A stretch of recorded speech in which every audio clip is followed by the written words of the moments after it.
ഒരു പ്രശ്നമുണ്ടായാൽ അതെങ്ങനെ പൊതുജന ശ്രദ്ധയിൽ കൊണ്ടുവരാമെന്ന് നാഗരാജൻ അറിയാം.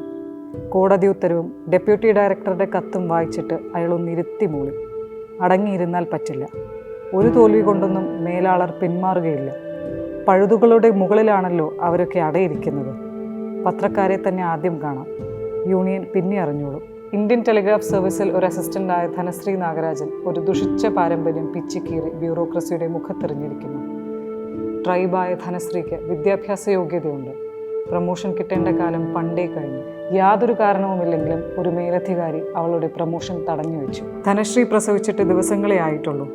ടെലിഗ്രാഫ് സർവീസിൻ്റെ റീജിയണൽ ഡയറക്ടർ പക തീർക്കാനെന്ന പോലെ ധനശ്രീയെ പ്രമോട്ട് ചെയ്തു. ദൂരെ ഒരു സ്ഥലത്തേക്ക് ട്രാൻസ്ഫറും. ധനശ്രീക്ക് പ്രമോഷൻ കൊണ്ട് യാതൊരു സാമ്പത്തിക നേട്ടവുമില്ല. ജൂനിയർ സൂപ്രണ്ടിൻ്റെ ശമ്പള സ്കെയിലിലാണ് ഇപ്പോൾ ധനശ്രീ ശമ്പളം വാങ്ങുന്നത്.